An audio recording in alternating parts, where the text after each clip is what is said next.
ઘણી હવે મોટી છે. Good afternoon sir. Good afternoon sir. Good afternoon sir. Good afternoon good statistic afternoon ભણવાનું છે સર. સ્ટેટ ચાલો ઈ ભણી લઉં.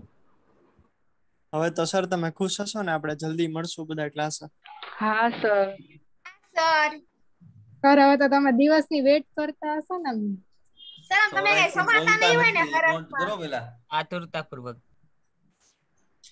હે સર? બોલવા તો દ્યો, બોલવા તો સર દ્યો. અમને બોલવા દે.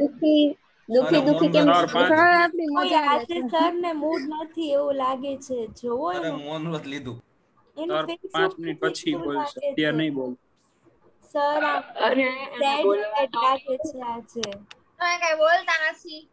એ બોલવા દ્યો, તમે ચાન્સ તો આપો.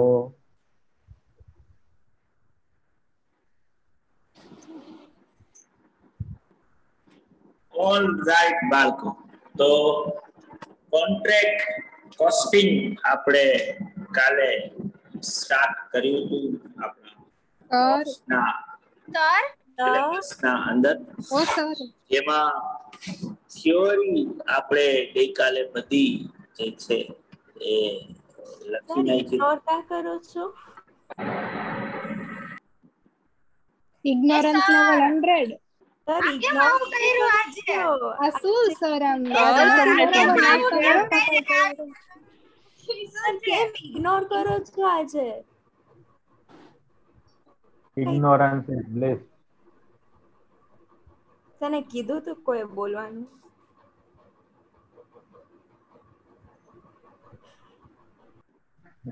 બોલ્યો ને. સર શું કરો છો? Sorry sir. હાલો કન્ટિન્યુ કરો. એ રિયા રેવા દે, આજે મૂડ નથી સર નો, ખીજાશે. સર ને પેલા અવાજ આવે છે આપણો, એ તો પૂછો પેલા. આવે જ છે. મસ્તી કરે છે. સર બોલતા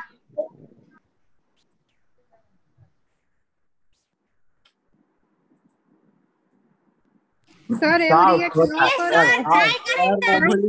બહુ બધું બોલી સાવ એમ બધું સંભળાય છે તોય. સાવ ખોટા. સર મજા જ પછી રોજ આવું ન હાલે હો, કોક વાર જ હાલે. સર અમે કેટલું મનાવી છે તમને. આ લઈ તો નહીં જ મનાવે, અમારું તો જુઓ એ લે મેગી ખવડાય. જાનવી સર ને મેગી ખવડાય. હું ચોકો પાઈ ખવડાવી દઈશ. સર જો હજી ચાય કરીને હવે તો હેડ બંધ કરી નાખ્યા. નથી સાંભળવું ને સર આટલું ઇગ્નોર.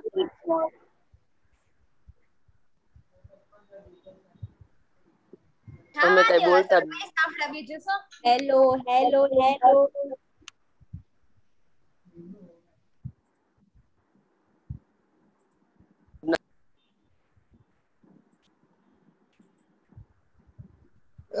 સર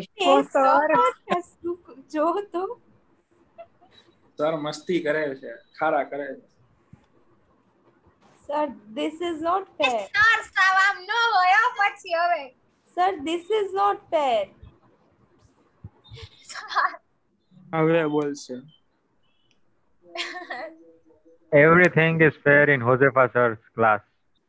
જાય બોલો બાળકો. સર આટલું ઇગ્નોરન્સ કરવાનું અવાજ આવે તો કહું ને તમને લોકોને. આજે સર કેમ મસ્તી કરતા. શું કહો છો? આજે કેમ સેડ છો? આજે કેમ સર તમે સેડ છો? ઊંઘ નથી આવી ને સરખી, એટલે બીજું કાંઈ નહીં. થોડો ઉજાગરો વધારે. ઓકે સર તો વેબ સિરીઝ ઓછી કયું જોતા બિંજ હોય વોચ તો કરી નાખ્યું સર? લોકી જોતા હતા ને સર, ક્યારનું જોઈ લીધું. તો બીજું શું એટલે મારે જોયું? ઝઘડો થયો જોરદાર હો સર, જોરદાર હતું. એનાલિસિસ કરતા હશે આખી રાત.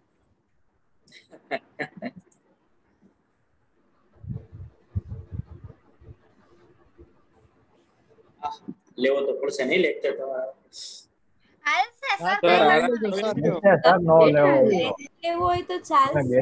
સર આજે આરામ કરી લ્યો કઈ તમે. વાંધો નહીં આરામ કરી નવ લો. લઈ લેજો સર અમે અમારે સર અમે બીજો સબ્જેક્ટ ભણી લેશે અમારી રીતે.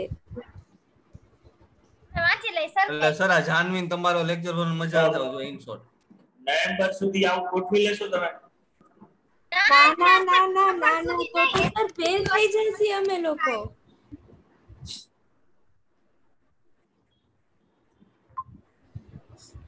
હા હા હા હા બાપા. સર પછી અમને તમારા લેક્ચર વગર મજા નો આવે ને. એક દિવસ હોય તો હાલે, પછી નવેમ્બર સુધી તો નો ચાલે. હા ઓ સર ઈ સાચું છે. આ બટર નથી, આ સાચે સારું. બાપા ઓહ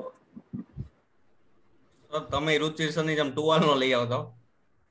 શું નો લેવું?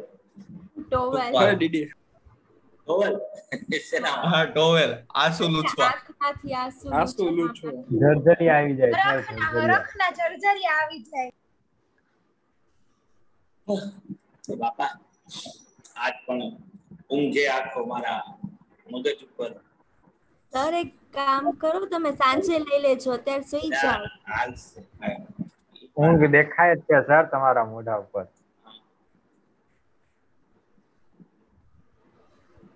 તો બાળકો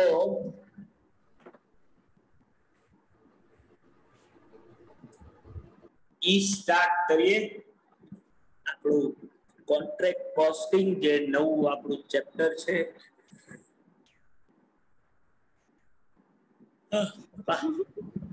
અઘરું થઈ ગયું અને તમારા માટે એક ઇમ્પોર્ટન્ટ ચેપ્ટર છે.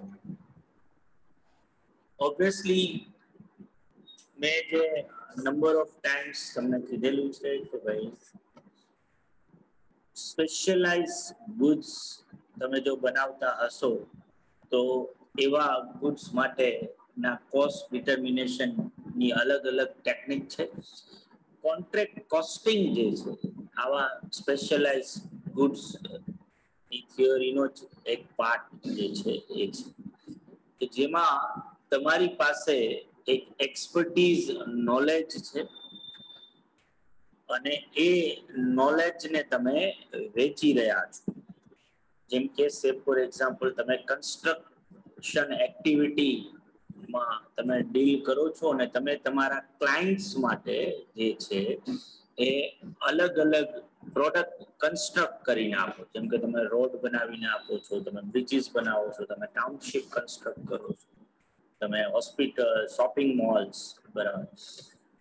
અને આ બધી વસ્તુ જે છે તમારે બનાવી અને તમારા ક્લાયન્ટને વેચી નાખેલા. યા દરેક કસ્ટમરની પોતાની સ્પેસિફિક રિક્વાયરમેન્ટ છે અને તમારા માટે આ દરેક વસ્તુ એક પ્રોડક્ટ બનશે અને આ દરેક પ્રોડક્ટની ઇન્ડિવિજ્યુઅલ સેલિંગ પ્રાઇસીસ કે જેને આપણે કોન્ટ્રાક્ટ પ્રાઇસ જે છે એ કહીએ છીએ, બરાબર. અને ઓબ્વિયસલી દરેક પ્રોડક્ટ એકબીજાથી કેવો હશે? અલગ અલગ હશે. અને જો તમે કન્સ્ટ્રક્શન એક્ટિવિટીના અંદર હશો તો માથાકૂટ એવી થશે કે જનરલી તમારું જે આ કોન્ટ્રાક્ટ જે છે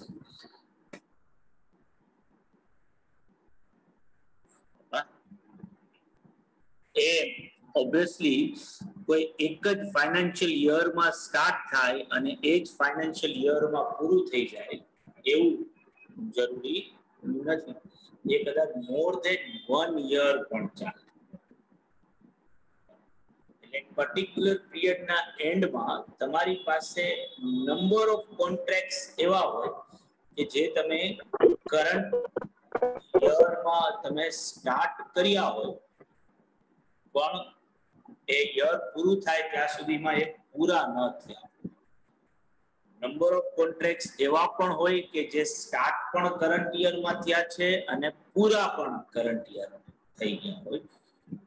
અને નંબર ઓફ કોન્ટ્રાક્ટ્સ એવા પણ હોઈ શકે કે જે પ્રીવિયસ યર્સમાં ચાલુ થયા છે અને કરંટ યરમાં હજી એ આઈધર કન્ટિન્યુ છે, હજી એ પૂરા નથી થયા, હજી કદાચ ફ્યુચર પીરિયડમાં પૂરું થશે ઓર એ કરંટ યરમાં કદાચ કમ્પ્લીટ થઈ જાય. તો ઓબ્વિયસલી આવી સિચ્યુએશન જે છે એ તમે ફેસ જે છે એ કરતા હો જો તમે એક કોન્ટ્રાક્ટર. એટલે ઓબ્વિયસલી કોન્ટ્રાક્ટર જે છે એના માટે દરેક કોન્ટ્રાક્ટ એક સેપરેટ કોન્ટ્રાક્ટ છે. દરેક પ્રોડક્ટ એનું એક સેપરેટ સેલ્સ. એટલે હવે અહીંયા ઓલા હોમોજીનિયસ પ્રોડક્ટ જેવું નહીં થાય જે આપણે યુનિટ કોસ્ટિંગના ચેપ્ટરમાં કે આપણામાં જ્યારે કોસ્ટ એકાઉન્ટિંગ કરતા હતા ત્યારે આપણે જોયું કે ભાઈ એક પર્ટિક્યુલર પીરિયડનું ટોટલ સેલ્સ બતાવી દીધું આપણે P&L એકાઉન્ટમાં. એક સાથે 10,000 યુનિટ્સ વેચ્યા હોય, 20,000 યુનિટ્સ વેચ્યા હોય, 50,000 યુનિટ્સ વેચ્યા હોય, પછી ભલે કસ્ટમર્સ અલગ અલગ હોય પણ પ્રોડક્ટ કેવું છે તો કે પ્રોડક્ટ સેમ જ રહેવા. તો તમે પછી એ બધા પ્રોડક્ટની સેલ્સ રહેવા, કારણ કે ઓન એન એવરેજ એ બધું પ્રોડક્ટ જે છે સેમ સેલિંગ પ્રાઇસ થી શું થયું હશે, વેચાણું હશે, અને બધું પ્રોડક્ટ બનાવવા માટે સેમ પ્રોડક્શન પ્રોસેસ કરવી પડી હશે, જેમાં મોરલેસ એક સરખો ખર્ચો શું થતો હશે, ઇન્કર થતો હશે. કોન્ટ્રાક્ટ એક આખી અલગ વસ્તુ છે કે જ્યાં તમારું પ્રોડક્ટ જે છે એ ટોટલી સેપરેટ પ્રોડક્ટ છે, જેની પોતાની ઇન્ડિવિડ્યુઅલ સેલિંગ પ્રાઇસ છે, અને એને કમ્પ્લીટ કરવા માટે એના સ્પેસિફિક ખર્ચાઓ થાય છે કે જે એક્સક્લુઝિવલી એક કોન્ટ્રાક્ટ રિલેટેડ છે. એટલે તમે અહીંયા ક્લબ ન કરી શકો, અહીંયા ટોટાલિટીના અંદર કોઈ વસ્તુ બતાવી ન શકો. આ બે રીઝનના લીધે. એક તો ઓબ્વિયસલી બધાય કોન્ટ્રાક્ટ કરંટ યરમાં પૂરા થઈ ગયા હોય એવું જરૂરી નથી, અમુક કોન્ટ્રાક્ટ કન્ટિન્યુ દેવાના હોય. અને બીજી વસ્તુ એ છે કે દરેક કોન્ટ્રાક્ટની સેલિંગ પ્રાઇસ અલગ છે, દરેક કોન્ટ્રાક્ટની પોતાના ખર્ચાઓ છે. તો એના લીધે પણ તમે ક્યારેય એક સાથે ટોટલ કરીને બતાવી શકો નહીં. એટલે તમારે દરેક કોન્ટ્રાક્ટને એક સેપરેટ કોન્ટ્રાક્ટ રાખવાનું છે, અને દરેક કોન્ટ્રાક્ટનું રિઝલ્ટ બનાવવા માટે કે ગોતવા માટે કે એને રિલેટેડ રેવન્યુ અને એને રિલેટેડ ખર્ચાઓ રેકોર્ડ કરવા માટે આપણે જે રીતે કોસ્ટ શીટ બનાવતા હતા યુનિટ કોસ્ટિંગમાં, એ રીતે હવે આપણે બોલો ને ભાઈ શેના માટે આવ્યા? હા, તો અંકુર ત્યાં બેઠો જ છે.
બાળકો એક મિનિટ હો. હા સર.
બરાબર. ઓકે.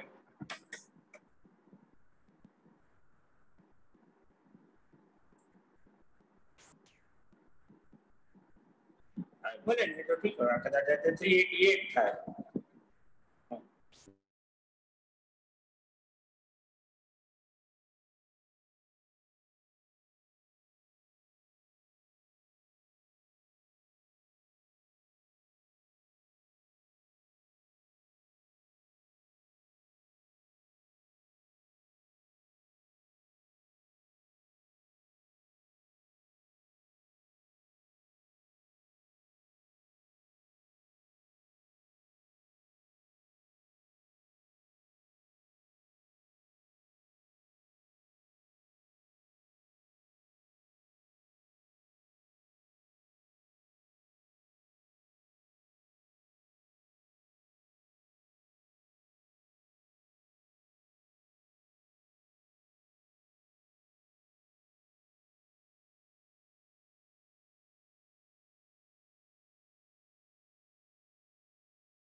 તો જેવું વાત કરતો હતો કે એઝ અ કોન્ટ્રાક્ટર તમારા માટે દરેક કોન્ટ્રાક્ટ જે છે એ એક સેપરેટ કોન્ટ્રાક્ટ બનશે અને દરેક કોન્ટ્રાક્ટ નો રિઝલ્ટ તમારે જે છે એ યર ઓન યર બેસિસ ઉપર જે છે એ ગોતવું પડશે કે ભાઈ પર્ટિક્યુલર યરમાં પછી એ કોન્ટ્રાક્ટ પૂરો થયો હોય કે કોન્ટ્રાક્ટ આપણો ચાલુ રહ્યો. બેઝિકલી તમે આ ચેપ્ટર ને જે છે એ બે મેઇન પાર્ટ્સમાં વહેંચી શકો કે એક એવા કોન્ટ્રાક્ટ્સ કે જે કમ્પ્લીટ થઈ ગયા છે, જે કરંટ યરમાં ચાલુ થયા અને કરંટ યરમાં શું થઈ ગયા, પૂરા થઈ ગયા. આ પાર્ટ ઉપર બહુ ઓછું વેઇટેજ રહેશે કે જો કોન્ટ્રાક્ટ સ્ટાર્ટ થયા હોય અને પૂરા થયા હોય સેમ ફિનાન્શિયલ યરમાં હોય તો એના રિલેટેડ જાજુ ટેન્શન લેવાનું રહેતું નથી. પણ બીજો બહુ મહત્વનો પાર્ટ આવે ને એના જ મેક્સિમમ ક્વેશ્ચન્સ આપણે ગણવાના થાય અને એ છે ઇનકમ્પ્લીટ કોન્ટ્રાક્ટ. એવા કોન્ટ્રાક્ટ કે જે કદાચ કરંટ યરમાં ચાલુ થયા છે પણ પૂરા નથી થયા, ઓર એવા કોન્ટ્રાક્ટ કે જે પ્રીવિયસ યર્સમાં ચાલુ થયા છે અને કરંટ યરમાં હજી કેવા છે, ઓનગોઈંગ છે, હજી એ પૂરા થયા નથી. અને આવા ઇનકમ્પ્લીટ કોન્ટ્રાક્ટ્સ ના અંદર બે પાછા સેગમેન્ટ્સ થાય. એક સબસ્ટેન્શિયલ કમ્પ્લીટેડ કોન્ટ્રાક્ટ અને બીજા ઓલમોસ્ટ કમ્પ્લીટેડ કોન્ટ્રાક્ટ કે જેને આપણે લેમેનની ભાષામાં એ રીતે છૂટા પાડીએ કે એક સિમ્પલ આપણા ઇનકમ્પ્લીટ કોન્ટ્રાક્ટ કે જેમાં આપણે ટ્રેડિશનલ મેથડથી સમ ગણવાનો આવે અને બીજી છે ETP method, estimated total profit value method. તો એ પોઈન્ટ ઓફ વ્યૂ થી ક્વેશ્ચન ને જે છે એ આપણે ગણવાનું થાય. બધાને બાળકો અહીંયા સુધી ક્લિયર?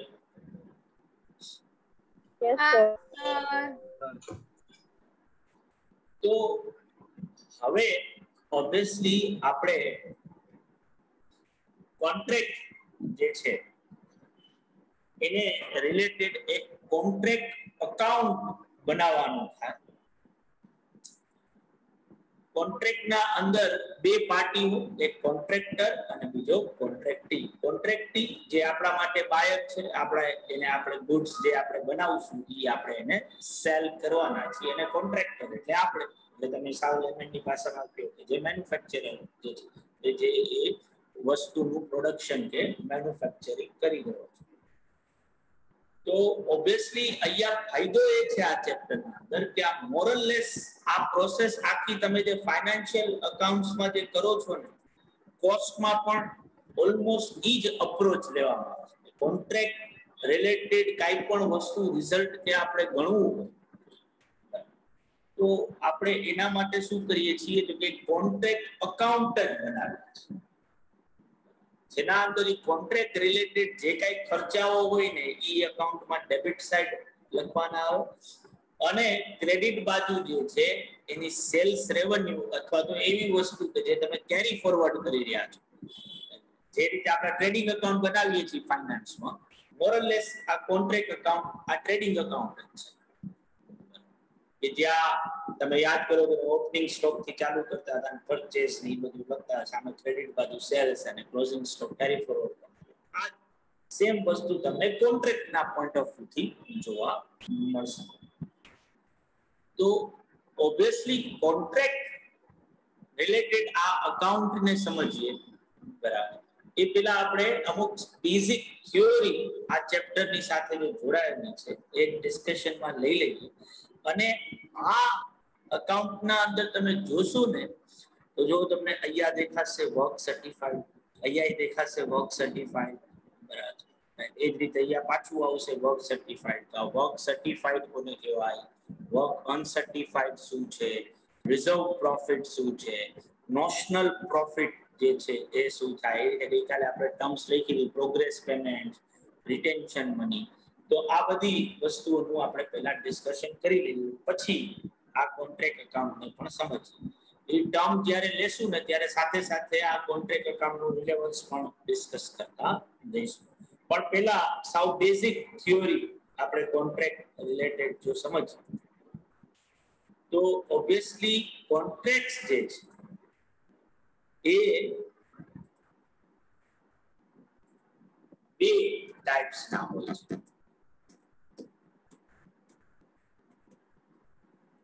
એક છે ફિક્સ્ડ રેટ કોન્ટ્રાક્ટ અથવા તો ફિક્સ પ્રાઇસ રાખીએ રેટ પ્રાઇસ કોન્ટ્રાક્ટ. અને બીજો છે કોસ્ટ પ્લસ કોન્ટ્રાક્ટ. નાઉ ફિક્સ પ્રાઇસ કોન્ટ્રાક્ટ શું હોય બેસિકલી, તો કે ફિક્સ પ્રાઇસ કોન્ટ્રાક્ટ ના અંદર કોન્ટ્રાક્ટર જે છે એ જે પણ કન્સ્ટ્રક્શન કે જે પણ વસ્તુ રિલેટેડ કોન્ટ્રાક્ટ એને લીધો હશે બરાબર, એ કેટલા રૂપિયામાં એ વેચવાનો છે એની contract price at the time of negotiating contract fix કરી લેવામાં આવે છે. આપણે આ ગુજરાતીમાં જેનો ઓલો માલ મજૂરી વાળો જે કોન્ટ્રાક્ટ કહે ને કે જેમાં આપણે કોઈકને આપણું મકાન બનાવવા આપીએ કે કોઈક વસ્તુ કરવા માટે આપીએ તો કડિયાને આપણે કહીએ છીએ કે હું 50,000 રૂપિયા આપીશ, તો 50,000 રૂપિયા માનો કે આપણે નક્કી કર્યા, એમાં તારે આ દિવાલ બનાવી દેવાની. મને હવે આ દિવાલ બનાવવા માટે જે રેતી, કપચી, સિમેન્ટ બરાબર છે, ઈટ, આ જેની પણ જરૂર પડે, માણસો, એને રિલેટેડ હથિયારો, આ બધું તારે કરવાનું. અને ઓલો કોન્ટ્રાક્ટર જે કડિયો જે છે એ તમને શું કહે કે ભાઈ તમારે મને 50,000 આપી દેવાના, હું તમને દિવાલ બનાવીને આપીશ. 50,000 માં બધું આવી, તમારે પછી કાંઈ એક પણ બીજો કોઈ ખર્ચો કરવાનો રહેતો નથી. તો આવા કોન્ટ્રાક્ટને ફિક્સ પ્રાઇસ કોન્ટ્રાક્ટ જે છે એ કહેવામાં આવે છે. એમાં કોન્ટ્રાક્ટ પ્રાઇસ જે છે એ પહેલેથી જ શું કરી નાખવામાં આવે છે, ફિક્સ કરી નાખવામાં. અને એ કોન્ટ્રાક્ટ રિલેટેડ બધો ખર્ચો કોણ ઇન્કર કરશે, તો કોન્ટ્રાક્ટર ઇન્કર કરશે. એટલે કોન્ટ્રાક્ટર જ્યારે પ્રાઇસ સેટ કરશે ત્યારે હંમેશા એ કઈ રીતે પ્રાઇસ સેટ કરશે, તો બીકોઝ ઓફ એના એક્સપિરિયન્સના બેઝ ઉપર આ કોન્ટ્રાક્ટને પૂરો કરવા માટે એને કેટલો ખર્ચો ઇન્કર કરવાનો થશે એનું એસ્ટિમેશન એને કર્યું જશે. અને પ્લસ એમાં બીકોઝ ઓફ જો 2-3 વર્ષ કોન્ટ્રાક્ટ ચાલવાનો હોય તો એક નોર્મલ ઇન્ક્રીઝ, કારણ કે વસ્તુના ભાવમાં ને એમાં કન્ટિન્યુઅસલી ચેન્જ આવતા હશે, તો એક નોર્મલ ઇન્ક્રીઝ ઇન પ્રાઇસ પણ એ ધ્યાનમાં લીધેલું હશે. એક ખર્ચાનો ટોટલ કરી અને એમાં પોતાનો એસ્ટિમેટેડ પ્રોફિટ એડ કરી અને ઓબ્વિયસલી એક કોન્ટ્રાક્ટ પ્રાઇસ જે છે સેટ કરશે. તમે જોશો આ ગવર્નમેન્ટ ડિપાર્ટમેન્ટના અંદર તમે ઘણીવાર પેપરના અંદર એડ જુઓ છો, ટેન્ડર બહાર પડે.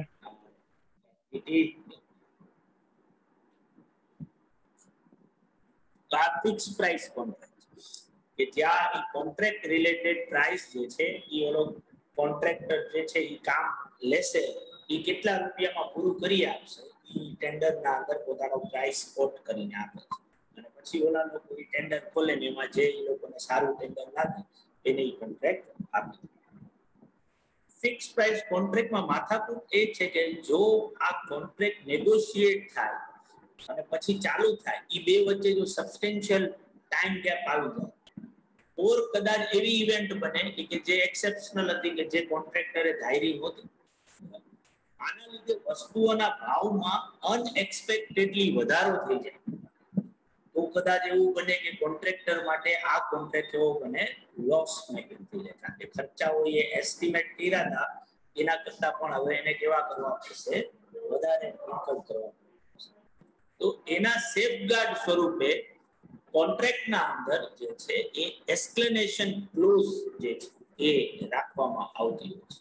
આ એક્સપ્લેનેશન ક્લોઝ શું છે એ આપણે જ્યારે ક્વેશ્ચન એને રિલેટેડ સમજીશું.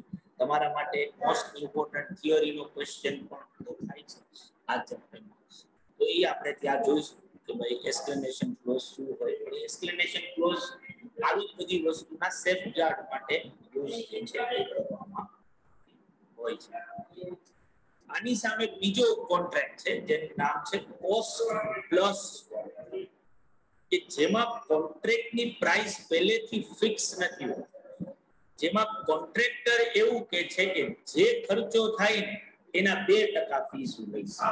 તમે જો આ આર્કિટેક્ટ કે સિવિલ એન્જિનિયર્સ કે બધા જોશો તો એ આ કોસ્ટ પ્લસ ટાઈપના કોન્ટ્રાક્ટ કરતા છે જેમાં તમે તમારા ઘરનું એને ઇન્ટિરિયર કરવાનું કોન્ટ્રાક્ટ આપો તો આર્કિટેક્ટ શું કહેશે કે ભાઈ હું ઇન્ટિરિયર ની ડિઝાઇન બનાવી દઉં, હું તમને બધું ગોઠવી દઉં, બોલો કાર્પેન્ટર ને જે કાંઈ આપી દઉં, મારી ફીસ 10% થશે જે ટોટલ ખર્ચો કરો એનો.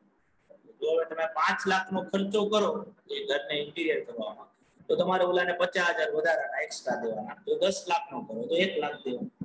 તો અહીંયા જે છે એ પ્રાઇસ નથી ફિક્સ હોતી, અહીંયા કોન્ટ્રાક્ટરનો પ્રોફિટ માર્જિન જે છે એ કેવો થઈ જાય છે, ફિક્સ થઈ જાય છે.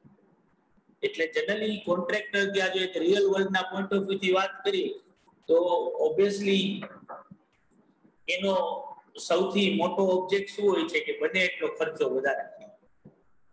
એટલે આપણે કોઈ જ્ઞાતિ સ્પેસિફિક નથી જતા પણ અમુક આપણા સૌરાષ્ટ્રના અંદર જ અમુક જ્ઞાતિ છે બહુ ભૂખા રહેવું તો જે લોકો એક જણાએ કર્યું તો હું એનાથી કંઈક વધારે બહુ પાડી દેવું કરી નાખું, દેખાદેખી વાળો જે ત્યાં ચાલતો હોય છે કે ભાઈ એકે સફેદ કાર છોડાવી, ઓડીની કાર બંગડી વાળી કાર છોડાવી તો પછી ઈ એરિયામાં રહેતા ઈ જ્ઞાતિના લોકો બધા ઈ બંગડી વાળી કાર છોડાવશે.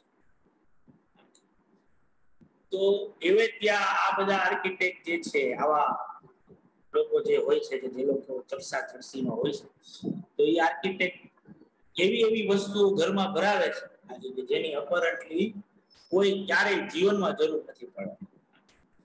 જેમાં આર્કિટેક્ટનો ખાલી એક જ લોજિક એક જ એનું ઓલું છે કે ભાઈ તમારો ખર્ચો વધે, તમે જેટલો વધારે ખર્ચો કરશો એટલી એની ફીસ શું થશે, વધવાની.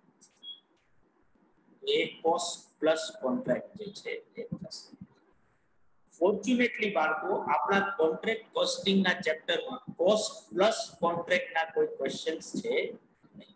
આપણે હંમેશા કયા ક્વેશ્ચન્સ પૂછાય છે તો કે જે છે ફિક્સ પ્રાઇસ કોન્ટ્રાક્ટ કે જેમાં તમને દરેક ક્વેશ્ચનમાં કોન્ટ્રાક્ટ પ્રાઇસ જે છે એ પહેલેથી શું કરી દેવામાં આવી હશે, આપી દેવામાં આવી હશે.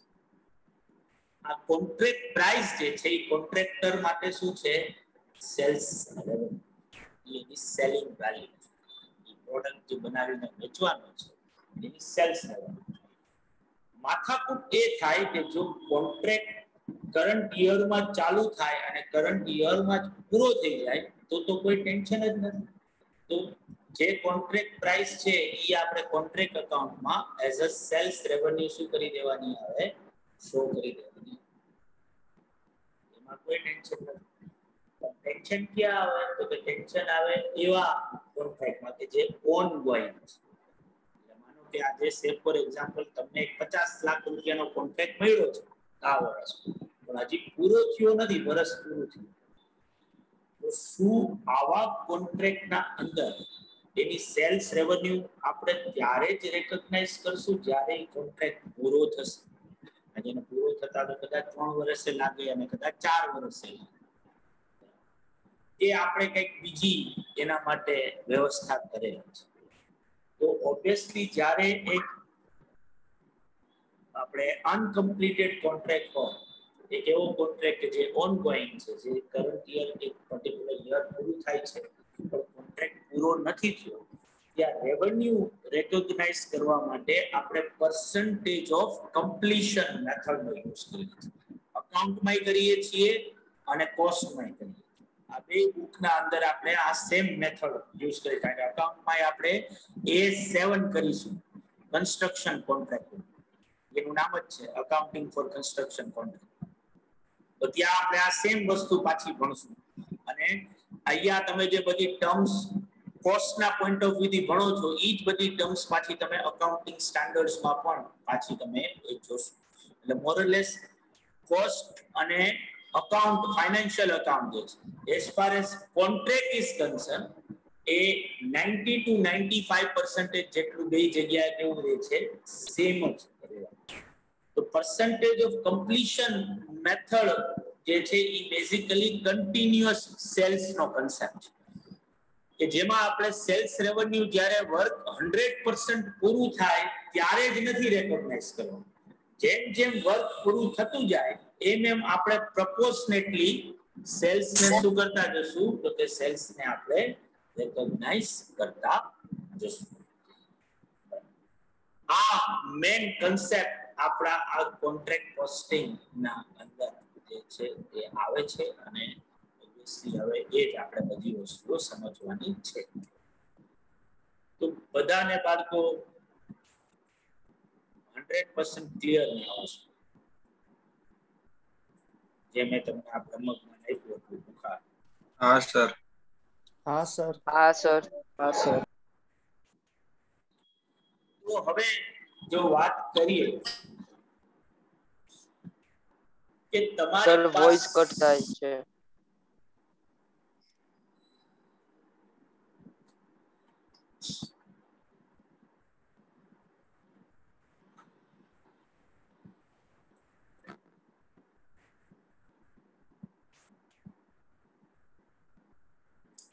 તો હવે જો વાત કરીએ બાળકો આવે છે ને હવે તો હા સર હવે આવે છે.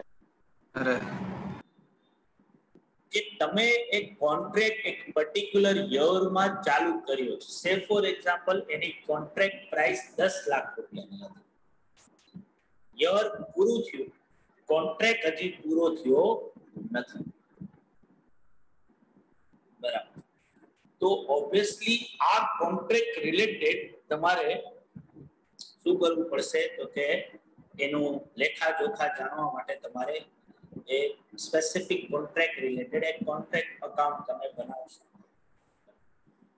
આ યરમાં આ કોન્ટ્રાક્ટ રિલેટેડ જે કાંઈ પણ તમે ખર્ચા ઇન્કર કર્યા હોય, જેમ કે તમે કોન્ટ્રાક્ટને પૂરો કરવા માટે મટીરીયલ યુઝ કર્યું હોય તો જે મટીરીયલ ઇશ્યુ કર્યું છે, તમારા વર્કર્સ જે સાઇટ ઉપર કામ કરે છે અને જે સેલેરીઝ આપી હોય તો વેજીસ છે, સાઇટ રિલેટેડ જે કાંઈ એક્સપેન્ડિચર્સ તમે ઇન્કર કર્યા હોય, તમે એ વસ્તુને પૂરી કરવા માટે અમુક તમારી અસેટ્સ જે છે અહીંયા ટ્રાન્સફર કરી હોય, અમુક વસ્તુ ભાડા ઉપર જેમ કે આ જેસીબી ને એ બધું જે છે તો એ આજે કોઈ કોન્ટ્રાક્ટરે પોતાની ઘરની ન વસાવી એ વસ્તુ એ ભાડા ઉપર લઈ આવે, એના હાયર ચાર્જીસ એ બધા ચૂકવ્યા હોય. જેટલા ખર્ચાઓ કોન્ટ્રાક્ટને આપણે પૂરો કરવા માટે ફર્સ્ટ યરમાં ઇન્કર કર્યા છે આ બધા ખર્ચાઓ આપણે કોન્ટ્રાક્ટ અકાઉન્ટ ખાતે શું કરીશું ડેબિટ કરીશું. એટલે ડેબિટ સાઇડ તમે જુઓ to material issue, to wages, to site related expense, to higher charges, supervisor salary, કાંઈ પણ જેટલા પણ બીજા ખર્ચાઓ આવે એ બધા ખર્ચાઓ કે જેમાં અમુક ખર્ચાઓ સીધા ડાયરેક્ટલી કોન્ટ્રાક્ટ સાથે જોડાયેલા, અમુક ખર્ચાઓ રિઝનેબલી કોન્ટ્રાક્ટ ઉપર શું થતા હોય અલોકેટ થઈ શકતા હોય, એ આપણે કોન્ટ્રાક્ટ અકાઉન્ટ ખાતે શું કરવાના આવે ડેબિટ કરવાના. પણ બીકોઝ ઓફ યર પૂરું થયું છે કોન્ટ્રાક્ટ પૂરો થયો સામે ક્રેડિટ બાજુ જે છે તમારે સેલ્સ રેવન્યુ રેકોગ્નાઇઝ કરવાની થાય. તો આ યરની સેલ્સ રેવન્યુ તમે કઈ રીતે રેકોગ્નાઇઝ કરી શકો? તો એના માટે જનરલી આપણે જે વસ્તુ યુઝ કરીએ છીએ એ છે સર્વે મેથડ, કે જેમાં જે છે એક કોન્ટ્રાક્ટર, એક રસ્તો એવો છે કે પોતે ફિઝિકલી સાઇટ ઉપર જાય અને સાઇટ ઉપર જઈ અને એ કામનું સર્વે કરે. બરાબર કે ભાઈ જે કામ મને આપવામાં આવ્યું હતું એમાંથી કેટલા પર્સન્ટેજ કામ મેં પૂરું કરી નાખ્યું છે. માનો કે એ પોતે સર્વે કર્યું અને એ કીધું કે ભાઈ 40% જેટલું કામ તો પૂરું થઈ ગયું છે. તો ટોટલ કામ કેટલા રૂપિયાનું હતું?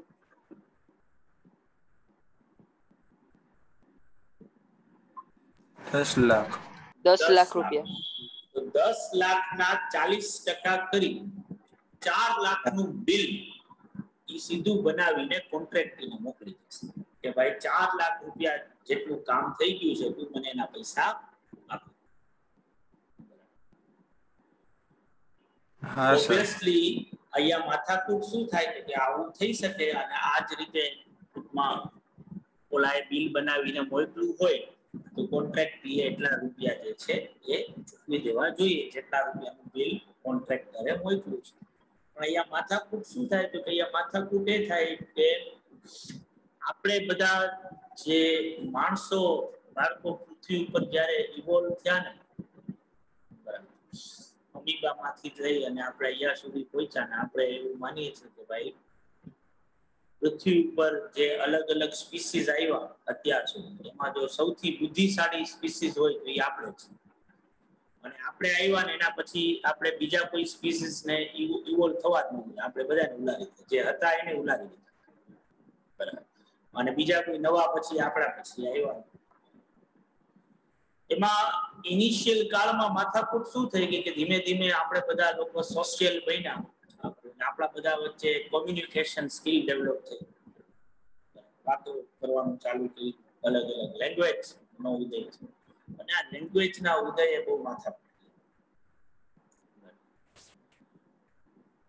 એટલે તમે જો જોશો કે બે કૂતરા વચ્ચે તમને ક્યારેક જેલેસી કે ક્રોધ કે બીજી કોઈ લાગણીઓ જોવા મળશે નહીં.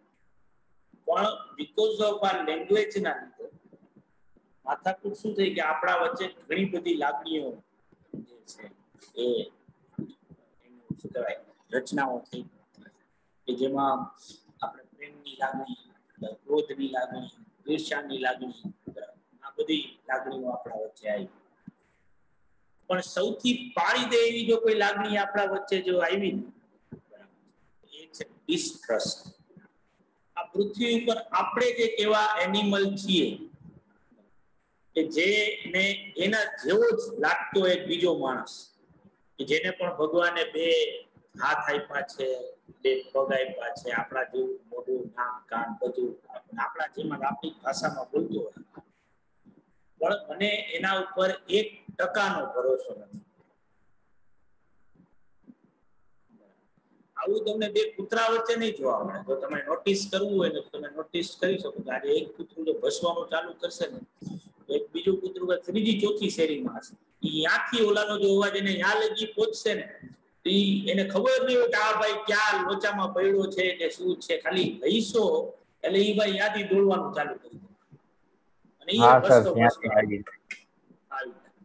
પણ તમે ક્યારેક ઈ એક્સપેરિમેન્ટ કરજો કે તમે આમ એક ટોળા વચ્ચે ઉભા હો અને જોરથી રાડ પાડવાનું ચાલુ કરજો, જો તમારી સાથે કેટલા લોકો રાડ પાડવાના કોઈ વિડિયો ઉતારે, બધા આજુબાજુ જોવાનું ચાલુ કરે છે, જો આ કોણ આવી ગયો, શું છે આ ડિસ્ટ્રસ જે છે.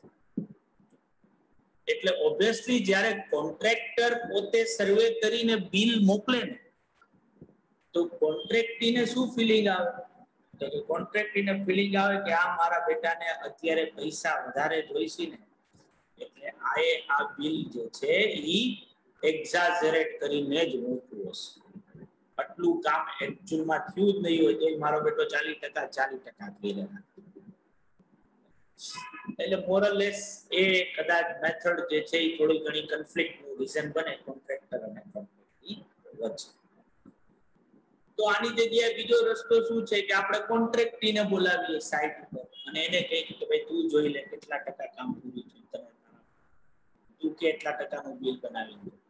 અહીંયા અગેન બે ટાઈપની માથાકૂટ આવે. એક તો મેજોરિટી કેસમાં કોન્ટ્રાક્ટી પાસે એવું ટેકનિકલ નોલેજ હોય નહીં કે જેના બેસિસ ઉપર એ કહી શકે કે ભાઈ આટલા ટકા કામ પૂરું થયું.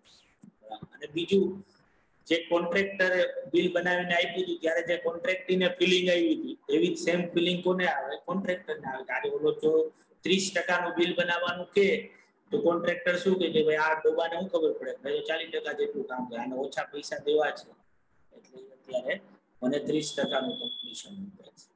એટલે જનરલી આ સર્વે મેથડના અંદર કોન્ટ્રાક્ટર કે કોન્ટ્રાક્ટી સર્વે કરે અને જે છે એ વર્ક આટલા ટકા પૂરું થયું છે એના કોમન ગ્રાઉન્ડ ઉપર પહોંચે એવા ચાન્સીસ કેવા હોય? બહુ ઓછા. એટલે ત્રીજો અને મોસ્ટ ઇફેક્ટિવ, અને આ પણ આપણા વચ્ચે જોવા મળે છે. પણ પૃથ્વી ઉપર આ માણસો આપણે બહુ યુનિક લોકો છીએ. ખરેખર તો કદાચ બીજી કોઈ આપણે મંદાકિનીમાં રહે છીએ પણ મંદાકિની સિવાય જો કોઈ બીજી કોઈ ગેલેક્સી હશે ત્યાં કઈક અલગ સ્પીસીસ હોય તો વાંધો નથી, બરાબર. પણ આપણા વચ્ચે આ ગજબનું એમ કે આજે તો હવે તો તમે મને આટલા વખતથી ઓળખો છો એટલે ઓબ્વિયસલી કઈ બીજી માથાકૂટ એમાં ન હોય. પણ માનો કે આપણે પહેલી વાર જ મળ્યા હતા ને જીવનમાં, પહેલી વાર જયારે આપણે પહેલો દિવસ હતો ત્યારે હું તમને મળ્યો અને હું તમને એમ કહું કે બાળકો મારું નામ હોસેફા સાદિક છે, એ તો સાચું એ છે, અને હું તમારું કોસ્ટ કે ફાઉન્ડેશનમાં સ્ટેટિસ્ટિક્સ જે છે એ લેવાનો છું અને તમારા ખુશનસીબ છે એ તમારું કોસ્ટ જે છે એ હું લઈ રહ્યો છું. મારા જેવું પાડી દેવું કોસ્ટ જે છે આ પૃથ્વી ઉપર ભગવાને મને બનાવ્યો, બરાબર, અને પછી ડાયટ તોડી નાખી. આપણે એમાં એક્ઝામ્પલ આપું છું ભાઈ, ખોટે ખોટું દરેક વખતે એક ને એક વાત શું યાદ કરવાની? કોણ રિયા એક્ઝામ્પલ જ છે ખાલી. બાકી બીક લાગી બરાબર છે, એ સાચું પ્રોપરલી લાગી, હજી લાગશે જ તને જો. તો ઓબ્વિયસલી શું કહેતો હતો? હા, તો ભાઈ મારા જેવું પાડી દેવું તમને કોઈ ભણાવે એવું પોસિબલ જ નથી. તો શું થાય બાળકો કે તમે બહુ સંસ્કારી છોકરાઓ, બરાબર, ઘરેથી એટલા સારા સંસ્કાર મળ્યા એટલે આખું એટલે તમે ત્યારે મને મોઢે મોઢ ન કહ્યો, મનમાં તો તમે શું કહ્યું કે ભાઈ હવે આ કેટલું ફેંકવાનું, અને આવી ખોટે ખોટી આવી માથાકૂટ કરે રાખો, આવું પોતા અપને મુંહ મિયા મીઠું જે છે એના જેવી વાત થઈ આખી. તો આજે હું તમને કહું ને મારીને મારા વખાણો કરું, બરાબર, તો એ જનરલી લોકોને ગળે ઉતરે નહીં. પણ આની જગ્યાએ સે ફોર એક્ઝામ્પલ આપણે રિયાનું જ એક્ઝામ્પલ લઈએ. રિયા ઘરેથી નીકળી પતંજલિ ઇન્સ્ટિટ્યૂટ તરફ જવા માટે. રસ્તામાં એને એની મોટી બેનની બેનપણી મળી, એ રિયાને બહુ સારી રીતે ઓળખે. રિયાને એ કેઝ્યુઅલી પૂછ્યું કે ભાઈ ક્યાં જા છો? તો કે ભાઈ કે આ સીએ નું ચાલુ કર્યું છે તો હું આ પતંજલિ ઇન્સ્ટિટ્યૂટમાં એડમિશન લીધું, બરાબર. તો અહીંયા અત્યારે ક્લાસ છે તો અહીંયા ભણવા જાઉં છું. તો ઓલી બેનપણી રિયાને કે યાર ત્યાં આવો કે પેલા હોઝેફા સર પાડી દેવું કોર્સ ભણાવે, અરે ગજબ નું એમ, મોજે મોજ, જલસો જલો જલો થઈ જાય અને તને આમ જલસો પડી જશે એમ. આમ તું ભણીશ તને એમ ખબર જ નહીં પડે કે આ આવું કોર્સ ને આવું એ થઈ શકે. અને હવે રિયા પતંજલિ ઇન્સ્ટિટ્યૂટમાં આવે, બરાબર, મને રિયાએ જીવનમાં કોઈ દી જોયો નથી તો કેવો લાગુ છું, શું છે કેવું નહીં. હું પછી ક્લાસમાં આવું ને હું કહું કે મારું નામ હોઝેફા સાદિક છે, તમારું કોસ્ટ જે છે હું લઈશ, ત્યાં તો રિયા આ તો ઓલા સાહેબ કે ગામમાં આપણે જેના ભેગી આ તો હવે તો મોજ પડી ગયા, ગજબ બાકી. આ ઇફેક્ટ જે છે ને આ થર્ડ પાર્ટી ઓપિનિયન કે જેમાં આપણે બધા ટ્રેપ થાય છે, એમાં કોઈ એક્સેપ્શનમાં નથી. મને કોક સામેથી કોક માણસ પોતાના વિશે કહે ને તો ઓબ્વિયસલી હું એટલો ઝડપથી એ વાત ઉપર વિશ્વાસ નહીં કરું જેટલું ઈ ભાઈ માટે કોઈ બીજો માણસ મને કહે. અને એટલે જ તમે જો ઓલી પંચાયત જે તમે કરતા હો ને એમાં તમે ઘણીવાર અમુક એવા લોકોની પંચાયતે કરતા હશો કે તમે જીવનમાં એને મળ્યા નથી, ખાલી તમારો દોસ્તારનો દોસ્તાર છે કે ફલાણું છે, ઓલો વાતું કરતો હોય આખું, બરાબર, તો ઈ ભાઈ વાત કરતો હશે ને એના વિશે તો તમે ઈ માણસ માટે તમે ઓપિનિયન ક્રિએટ કરી દો, કારણ કે બીજો માણસ એક ત્રીજા ભાઈ માટેની વાત કરી. એટલે થર્ડ પાર્ટી ઓપિનિયન જે છે ને ઈ ઓલવેઝ જે છે એ મોસ્ટ ઇફેક્ટિવ, અને લોકો બહુ ઝડપથી એના ઉપર ભરોસો કરે છે. એનું રીઝન છે કે ત્યાં એક બહુ સિમ્પલ લોજિક આવે કે ભાઈ આમાં આ આટલું બોલતું હશે તો એમાં આનું તો કઈ જાતું નથી, ખોટું શું કામ બોલતું, તો સાચું હશે તો જ બોલતો હશે. આ સેમ કન્સેપ્ટ બાળકો જે છે ને એ આપણા કોન્ટ્રાક્ટમાં પણ લાગે. કોન્ટ્રાક્ટર કે કોન્ટ્રાક્ટી ક્લેમ કરે ને કોઈ વસ્તુનું તો એ જે છે, હા બરાબર, વેરી ગુડ, વાતમાં જ કે છો ને, હા વાત લખ્યું છે.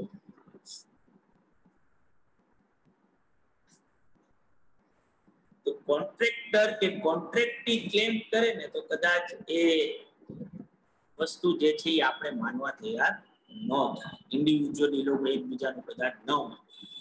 પણ એક બહારનો માણસ તમારી સાઇટ ઉપર આવીને વિઝિટ કરે,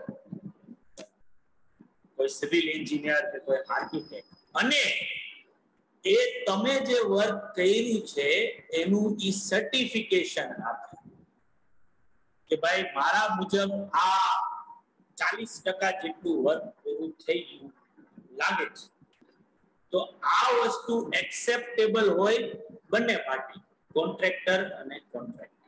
અને કોન્ટ્રાક્ટર એના સર્ટિફિકેટના બેઝ ઉપર શું કરી શકે, પોતાનું બિલ બનાવી શકે.